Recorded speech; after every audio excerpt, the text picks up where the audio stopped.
تو وہ ایک وقت آیا کہ ان کے والد نے کہا کہ مجھے مولانا طارق جمیل پر فخر ہے، تو اولاد کو اس طرف جانے دیں جس طرف وہ جانا چاہتی ہے، ان کا اندر کیا کہتا ہے اس پر بات کریں۔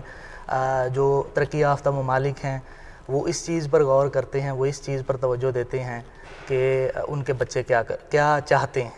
استاد کا کیا درجہ ہے، کیا اہمیت ہے استاد کی، اور کس طرح کا استاد ہونا چاہیے؟ ایک استاد کو پیشنیٹ ہونا چاہیے۔ پیشنیٹ سے مراد کہ جذبہ، جنون، آپ کسی بھی فیلڈ میں جانا چاہتے ہیں تو اس میں آپ اس طرح ہوں کہ کوئی آپ سے سوال پوچھے تو آپ برہم نہ ہو جائیں۔ اور آگے یہ کہ انور مسعود صاحب کا آپ کو پتہ ہوگا، بڑے مشہور شاعر ہیں، وہ کہتے ہیں کہ ہمارے ایک استاد ہوتے تھے جن کا نام سید وزیر الحسن تھا، اور وہ کسی بچے کو اس وقت تک کلاس میں داخل نہیں ہونے دیتے تھے جب تک اس کا کوئی سوال نہیں ہوتا تھا۔ تو وہ کہتے تھے کہ علم سوال سے پیدا ہوتا ہے، تو سوال کرنے پہ میں نے دیکھا بعض اساتذہ برہم ہو جاتے ہیں، تو یہ نشانی ہوتی ہے کہ وہ پیشنیٹ نہیں ہے، وہ جوش سے نہیں آئے۔ اور یہاں پر ایک بات میں اپنے اساتذہ کی بڑی خوبصورت کوٹ کروں گا، وہ کہتے ہیں کہ کچھ لوگ تھانے دار بننا چاہتے تھے لیکن وہ جب نہ بن پائے تو انہیں پڑھانے پہ لگا دیا گیا، اور جب پڑھاتے ہیں وہ اسٹوڈنٹ کو تو وہ پھر ان کے مستقبل سے جم کر تھانے داری کرتے ہیں۔ دیکھیں کتنا ایک پازیٹیو اس کا چینج ہو گیا ہے، نیگیٹو میں آ گیا یہ ساری چیزیں۔ استاد کو ہمیشہ جو ہے وہ مخلص رہنا چاہیے، ایک شفیق باپ کی طرح رہنا چاہیے۔ اچھا، یہ پہلی بک ہے آپ کی؟ جی بالکل، پہلی کتاب ہے میری۔ اچھا، کتنا عرصہ لگا؟ یہ 2.5 سے 3 سال لگے مجھے اس کو مکمل کرنے میں۔ آپ کیا دیکھ رہے ہیں آج کل کے معاشرے میں نوجوان کس سمت میں جا رہا ہے؟ میں نے اس پہ کالم بھی لکھا تھا، اور اس کے بارے میں یہ کہ 63% جو ہے وہ ہماری یوتھ پہ کنسسٹ کرتی ہے آبادی، تو نوجوان مایوس بہت ہیں، مایوس نہ ہوں۔ اور ٹائٹل آپ نے رکھا تربیت اولاد، تو ہمارے دیکھنے والوں کو تھوڑا سا کلیئر کریں کہ آپ نے یہ جو موضوع رکھا ہے اس کو کس طرح ہم تربیت کر سکتے ہیں اپنے بچوں کے آنے والے دور میں، جبکہ اتنی یہاں پہ جدت آ گئی، ڈیجیٹل دور ہو گیا ہے، ہم آج کل کے دور میں اپنے بچوں کو کس طرح سے موٹیویٹ کر سکتے ہیں؟ جی میں آپ کو اس کا جو ہے جواب ایک شعر سے دینا چاہوں گا۔ ہوں چراغ داغ بنا ہوا سر شام جلتا ہوں شوق سے، میرے پاس آئیں گے وہ کبھی جنہیں سحر کی تلاش ہے۔ کیا کہنے؟ تو کتاب کا جو ہے وہ رجحان ختم ہو رہا ہے، ہمیں اپنے معاشرے کو اس طرف لانا ہے۔ اور جیسا کہ میں نے ذکر کیا کہ موبائل ہر کسی کے پاس اویلیبل نہیں ہوتا، آج کل میں دیکھ رہا ہوں کہ آنکھوں کا کینسر بہت زیادہ بچوں میں پھیل رہا ہے، تو کس وجہ سے؟ موبائل کی وجہ سے۔ تو ایک پائیدار چیز آپ کے ہاتھ میں ہو اور آپ پڑھ رہے ہوں تو بہت اچھی بات ہے۔ جی بالکل، اچھا، بالکل درست فرمایا آپ۔ جیسے کہ ہم بات کر رہے ہیں تربیت اولاد، ٹائٹل آپ کا جو ہے نا بک کا، کس طرح آپ اس کو بیان کر سکتے ہیں؟ تربیت ہم کہاں سے درست کر سکتے ہیں؟ اور یہ آج کل کا جو دور ہے، جدت آ چکی ہے، اس میں کیا آپ دیکھ رہے ہیں والدین کس طرح تربیت اپنی اولاد کی کر سکتے ہیں؟ دیکھیں سب سے پہلے تو والدین کا میں کہوں گا کہ ماں جو ہے وہ نسلوں کی تربیت کی ذمہ دار ہوتی ہے۔ اور اشفاق احمد صاحب کا میں ذکر کروں گا۔ اشفاق احمد صاحب کہتے ہیں کہ میں نے اپنی والدہ سے کہا کہ ماں میں سچ لکھنا چاہتا ہوں، تو انہوں نے مجھے نصیحت کی کہ بیٹا اپنے بارے میں سچ لکھنا، کسی کے بارے میں بول کے اس کی زندگی خراب مت کرنا۔ تو ایک تو یہ بات ہوگی۔ دوسری یہ کہ ڈاکٹر جاوید اقبال صاحب نے اپنی والدہ کا ذکر کیا، بہت سارے اور اساتذہ سے میں ملتا ہوں، وہ بتاتے ہیں کہ قاسم علی شاہ کا میں بتاتا ہوں، وہ کہتے ہیں کہ میں نے بہت سارے کامیاب لوگوں کے انٹرویو کیے، بڑی تعداد میں لوگوں نے اپنی کامیابی کو اپنی ماں کی تربیت بتایا، مطلب انہوں نے، ان کی والدہ نے ان کی تربیت اچھی کی جس کی وجہ سے وہ اس مقام پر تھے۔ کیا کہنے، یعنی کہ آپ کے کہنے کا مطلب یہ ہے کہ پہلی ہماری درس کا جو ہے وہ ماں کے پاس ہے۔ اگر والدہ جو ہے اپنے بچوں کو صحیح طریقے سے گائیڈ کرے تو وہ ایک اچھا معاشرے کے اندر اس کا مقام بن سکتا ہے۔ جی بالکل، یہاں پر ایک میں اور ڈسکس کرنا چاہوں گا کہ ایک ڈاکٹر تھے جو بکس آج کل لکھتے ہیں اور جن کی ڈاکٹر بکس پڑھ کر ڈاکٹر بنتے ہیں، تو وہ اپنی والدہ کا بتاتے ہوئے رو پڑے کہ ایک وقت تھا کہ میں چھوٹا تھا اور میری والدہ جب میں اسکول سے آتا تو میرا سبق سنا کرتی تھیں، تو وہ اگر میں بھول جاتا تھا تو مجھے اسٹک سے سزا دیتی تھی۔ تو وہ کہتے ہیں کہ جب میں ڈاکٹر بن گیا اور مجھے پتہ چلا کہ میری ماں پڑھی لکھی نہیں تھی، وہ تو اردو بھی نہیں جانتی تھیں، وہ تو مجھے ایک عظیم انسان بنا رہی تھیں. تو یہ تربیت ہمارے گھروں میں ہونی کیا چاہیے. کہنے ناظرین، جیسا کہ آپ نے دیکھا کتنا ایک اچھا میسیج انہوں نے دیا کہ والدہ جو ہے وہ بالکل ان کے پاس تعلیم نہیں تھی، لیکن تھوڑی سی سختی کرنے کی وجہ سے وہ اس کا جو اولاد ہے وہ ڈاکٹر بن گیا. بہت ایک اچھی بات کی. کسی نے ڈی موٹیویٹ کیا آپ کو کہ نہیں کتاب آپ لکھ رہے ہیں، کوئی ایسا نہیں ہے؟ جی دل بالکل. آزاری ہوئی کبھی آپ کی ایسے کوئی؟ زندگی میں اب تک تو کافی لوگوں نے کیا، لیکن کتاب کے حوالے سے 2-3 نے کیا. اور یہاں پہ میں ذکر کروں گا، کچھ لوگ ہوتے ہیں معاشرے میں، لیکن میرے استاد کہتے ہیں کہ ہمیشہ وہ آدمی تنقید کرتا ہے جس کے پلے کچھ نہ ہو. اچھا، اپنی فیملی کے اندر آپ نے بک انٹروڈیوس جب کروائی تو ان کا کیا رسپانس تھا؟ کیسا لگا گھر والوں کی جانب سے یا امی ابو کی جانب سے کہ آپ نے کتاب جو لکھی ہے؟ جی بالکل. میرے بڑے بھائی ہیں، والدہ ہیں، وہ بہت خوش ہوئیں. یقیناً اولاد کے اگر اس طرح کا کام کرے تو والدین خوش ہوتے ہیں. سب سے زیادہ میرے اساتذہ خوش ہوئے، میرے دوست خوش ہوئے. ہمارے دیکھنے والوں کو تھوڑا سا یہ بتائیں کہ تربیت کے جو مین کچھ پرپز ہوتے ہیں وہ کیا آپ کی نظر میں، کس طرح آپ ان کو موٹیویٹ کر سکتے ہیں ہمارے دیکھنے والوں کو؟ دیکھیں، سب سے پہلے یہ کہ جو والدین ہیں ان کو پورے اعتماد ہونا چاہیے. اور پورے اعتماد والدین کی خصوصیات کیا ہیں کہ وہ گڑے مردے نہیں اکھاڑتے. آپ نے دیکھا ہوگا گھروں میں 10 سے 15 سال پہلے کی باتیں ہو رہی ہوتی ہیں.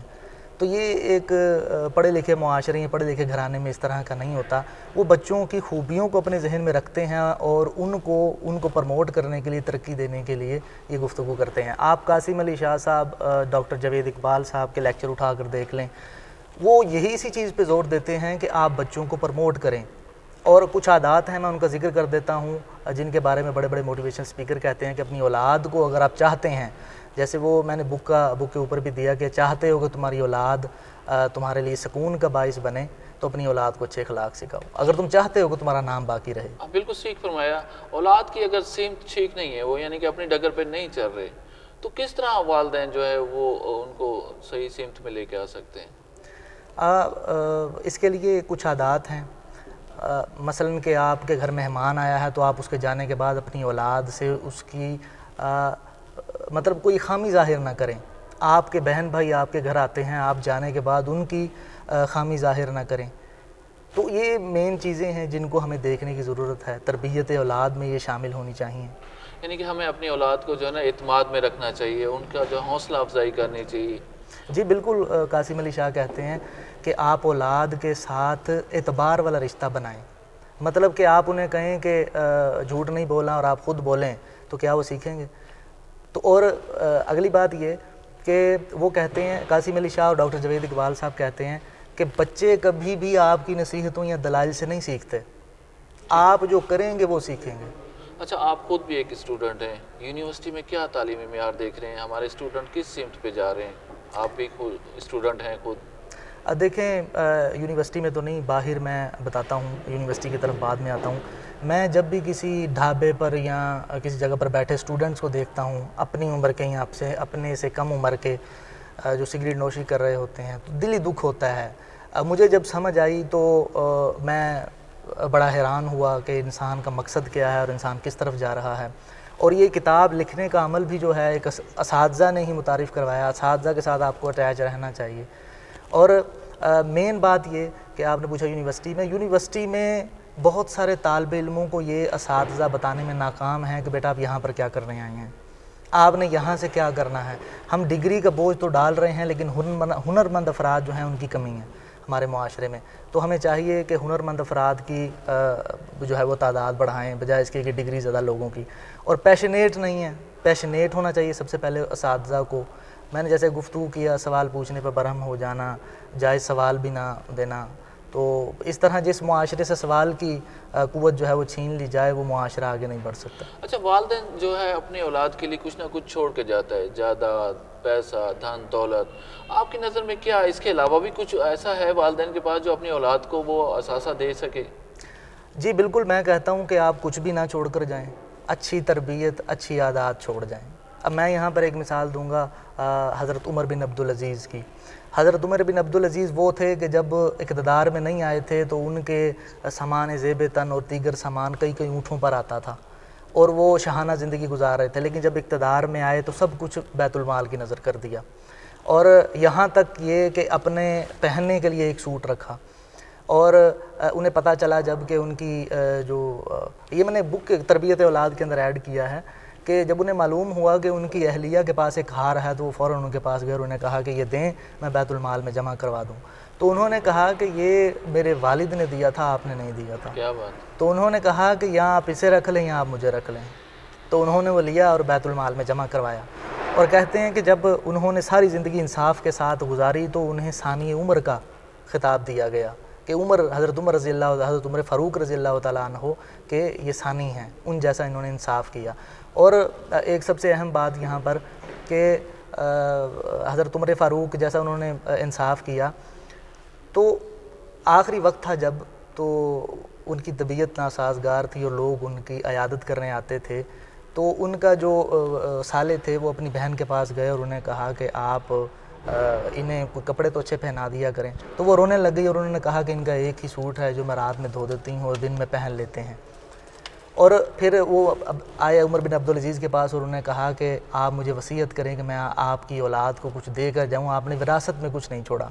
تو انہوں نے کہا کہ میں آپ کو کیوں نصیحت کروں، اگر ان کے اعمال اچھے ہوں گے تو اللہ تعالیٰ انہیں ویسے ہی بہت دے دے گا. بالکل ٹھیک فرمایا. اگر ان کے اعمال اچھے نہیں ہوں گے تو جو میں چھوڑ کر گیا وہ بھی یہ برباد کر دیں گے. اور دنیا نے دیکھا کہ حضرت عمر بن عبدالعزیز کی جو اولاد تھی وہ 100 اونٹ صدقے میں دیتی تھی، اور جو کہتے تھے مجھے وصیت کریں ان کی اولاد بھیک مانگا کرتی تھی. کیا کہنے. اچھا یہ تو بات چل رہی ہے تربیت اولاد کے حوالے سے، جیسے ہم کہہ رہے ہیں کیا ایک شخص کی تربیت کی بات ہو رہی ہے یا اس کے اندر معاشرے کا بھی ذکر کیا گیا ہے تربیت اولاد کے حوالے سے؟ بالکل، کتاب کے لکھنے کا مقصد ہی یہی ہے کہ معاشرے کا بھلا ہو سکے. اور یہ کتاب میں نے اس لیے نہیں لکھی کہ میں اسے پیسے کماؤں.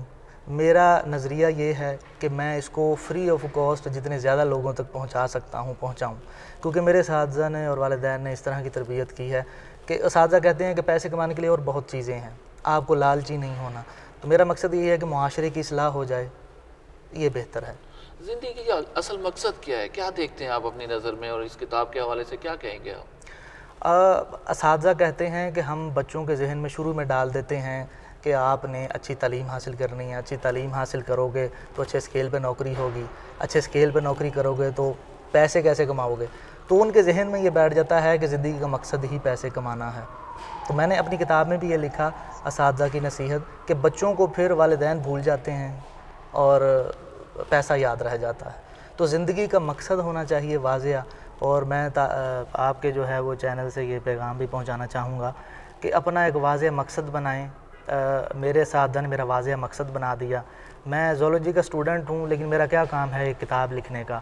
تو کتاب میں نے اسی وجہ سے لکھی کہ معاشرے کا بھلا ہو سکے اور جو لوگ جتنی خرابیاں ہیں معاشرے میں وہ دور ہو سکے. میں مایوس نہیں ہوتا، میں نے مایوس ہونا چھوڑ دیا ہے. جو 100 میں سے 2-3% ہوتا تھا میں نے اس کو کر دیا. آپ کسی بھی چیز کی وجہ سے پریشان نہ ہوں، تعلیم ہو کوئی اور ہو، اگلے لمحے کا آپ کو بھروسہ نہیں ہے اور آپ کسی چیز کی وجہ سے جو ہے وہ پریشان ہوتے ہیں. اچھا ہر والدین اپنی اولاد کے اوپر خرچ کرتا ہے، تعلیم پہ، شادی پہ، اخراجات پہ. کیا والدین کو گنوانا چاہیے کہ یار میں نے اتنا آپ کے اوپر پیسہ خرچ کر دیا؟ کیا کہتے ہیں اس حوالے سے آپ؟ اس حوالے سے میرے اساتذہ نے بڑی پیاری گفتگو کی اس پر. انہوں نے مجھے نصیحت کی. انہوں نے کہا کہ ایک وقت ہوتا ہے کہ والدین بچے پر احسان کرتے ہیں، پھر ایک وقت آتا ہے کہ بچے والدین پر احسان کرتے ہیں. تو انہوں نے کہا کہ میری ڈاکٹر ہیں ڈاکٹر عبدالخالق صاحب، انہوں نے کہا کہ میری جب شادی ہوئی تو میرے پاس کچھ بھی نہیں تھا. آہستہ آہستہ اللہ تعالیٰ نے ایک گاڑی دی، شادی ہوئی، پھر بچہ ہوا تو اس کے بعد اور بڑی گاڑی دی. تو انہوں نے کہا کہ اللہ تعالیٰ میرے ذریعے میرے بچوں تک رزق پہنچا رہا ہے تو اس میں میرا کیا کمال ہے. اور ایک بزرگ ہیں وہ کہتے ہیں کہ جو جتنا حق حقوق جتائے گا اس میں اس قدر تکبر ہوگا. اچھا کتاب آپ سے کس طرح حاصل کر سکتے ہیں؟ ہمارے ناظرین کو، دیکھنے والوں کو یہ بتائیں گے کس طرح آپ کے ساتھ وہ جڑ سکتے ہیں اور آپ کے ساتھ جڑ کے بھی کام کرنا چاہتے ہیں. لوگ جیسے آپ کو دیکھ کے لازمی سی باتیں متاثر ہوں گے، تو کیا ذرائع ہیں اس کو آپ تک پہنچنے کے لیے، اور کانٹیکٹ نمبر یا کیا طریقہ کار ہے وہ؟ جی میں یہ کہنا چاہوں گا کہ یہ کتاب میں نے تھوڑی سی کاپیز چھپوائی تھیں اور میں اس کی زیادہ ارادہ رکھتا ہوں. اور مارکیٹ میں تو وہ پھر بیچنے والا ہو جاتا ہے، لیکن یہ ہے کہ میں کوشش کر رہا ہوں کہ مارکیٹ میں یہ رکھی جائے اور اس پر کوئی اضافی جو ہے وہ ٹیکس ہیں یہ وہ چیز نہ لی جائے. اور فری بیسیکلی میرا مقصد تو یہی ہے کہ معاشرے کی تربیت ہو اور فری میں جو ہے وہ لوگوں تک پہنچائی جائے. تو انشاءاللہ اس کے لیے ایک بہتر پلان کریں گے اچھا، اس میں میں یہ بھی کہہ سکتا ہوں جیسے کہ ہم پروگرام کر رہے ہیں بہاولپور لائبریری میں، تو کیا اپنی بک یہاں پر رکھ کے اب جو آنے والے ہیں ان کو ہم بتا سکیں، یا کاؤنٹر پہ اس کو ہم جو ہے نا کہہ سکیں بھئی یہ ایک نئی بک یہاں پر جو ہے انٹروڈیوس کروا دی گئی ہے تربیت اولاد کے حوالے سے، کیا کہیں گے اس حوالے سے؟ جی بالکل، اس طرح معاشرے کا بھلا ہوگا، یہاں پر جو آئیں گے تربیت حاصل کریں گے، اور میں نے یہاں پر رکھوا بھی دی ہے کتاب، اور انشاءاللہ میں ارادہ رکھتا ہوں کہ جتنی زیادہ کاپیز ہو سکیں میں ان کو چھپواؤں اور مختلف لائبریریز تک پہنچاؤں۔ دیکھیں ہماری لائبریری بہت پرسکون ایک بہت اچھی جگہ بنی ہوئی ہے، اور یہاں پر آ کے لوگ اسٹڈی کر رہے ہیں۔ میں نے دیکھا ہے کہ اسٹوڈنٹ اچھی تعداد میں یہاں پہ بیٹھ کے پرسکون ماحول میں یہاں پہ بہاولپور لائبریری میں جو ہے اپنی اپنی جو شوق جو رکھتے ہیں وہ یہاں پہ اسٹڈی کر رہے ہیں۔ تو آپ بھی یہ پیغام دیں گے ہمارے ناظرین کو کہ وہ یہاں پر آپ کی بھی بک جو ہے اسٹڈی کریں؟ جی بالکل، آپ یہ بک سٹڈی کریں۔ آپ کو دیکھیں، مختصر یہ کہ ہم کسی کی 10 سال کی ریسرچ ہو، 2.5 سال کی ہو، ہم آتے ہیں یہاں پر 10 منٹ میں اس کا آئیڈیا لیا اپنے ذہن میں اور چلے گئے۔ تو کسی کی 10 سال کا تجربہ جو ہے وہ ہم صرف 10 منٹ میں 2 دن میں اپنے اندر ڈال لیتے ہیں، تو یہ کتنی خوبصورت بات ہے۔ اور میں جن کی بکس پڑھتا ہوں میں ان کا شکر گزار ہوں کہ اللہ تعالیٰ نے مجھے ان کی پڑھنے کی توفیق دی، اور میں وہی علم اکٹھا کر کے دوسروں تک پہنچاتا ہوں۔ پریکٹیکل طور پہ آپ نے یہ بک کا آغاز کیا ہے، یا کسی کو دیکھ کے آپ جیسے ہیرو ہوتا ہے، کس سے انسپائر رہے آپ اب تک؟ میں اپنے ہیروز جو ہیں قائد اعظم محمد علی جناح، علامہ اقبال رحمۃ اللہ علیہ، انہوں نے قوم کو جگانے کے لیے، قوم کو بتانے کے لیے یہ لکھیں۔ تو میرے مینٹور جو ہیں وہ علامہ اقبال ہیں، اس کے بعد ڈاکٹر عبدالخالق صاحب، اور پھر ڈاکٹر جاوید اقبال۔ تو لوگوں کا شاید ایک ہوتا ہے، میرے کئی ہیں مینٹور۔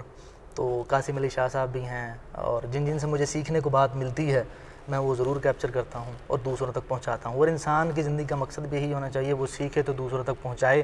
اور اس حوالے سے وہ شاعر کہتا ہے نا کہ ڈھلتا سورج دے گیا یہ پیغام سب کو، اجالا بانٹ دینے سے اجالا کم نہیں ہوتا۔ کیا کہنے کیا کہنے۔ جی ناظرین، اسی کے ساتھ ہم لیں گے یہاں سے اجازت۔ آج کا پروگرام کیسا لگا اس کا فیڈ بیک لازمی دیجیے گا۔ تربیت اولاد کے حوالے سے بات چیت کی گئی، وہ آپ نے دیکھا یہاں سے کہ آج جو تربیت اولاد پہ انہوں نے بک لکھی اور بہت خوبصورت انداز میں بتایا کہ ہمیں اپنے بچوں کو جو ہے وہ بالکل اپنے ساتھ رکھنا چاہیے۔ سب سے پہلی درسگاہ جو ہے ہماری ماں ہے، وہ اگر ہمارے بچوں کو جو ہے صحیح تربیت کر لیتی تو آج کل کا جو معاشرہ چل رہا ہے اس میں ہم بہت ترقی کر سکتے ہیں۔ سب سے پہلی بات یہ ہے کہ والدہ جو ہے وہ ایک ایسی اہم درسگاہ ہے کہ صحیح طریقے سے اپنے اولاد کو یہاں پر موٹیویٹ کر دے تو وہ یہاں پر انجینئر، ڈاکٹر اور یہاں پر علماء کرام بن سکتے ہیں۔ آج کا پروگرام کیسا لگا اس کا فیڈ بیک لازمی دیجیے گا۔ اگلے پروگرام تک کے لیے ہم آپ سے لیں گے اجازت۔ پاکستان زندہ باد۔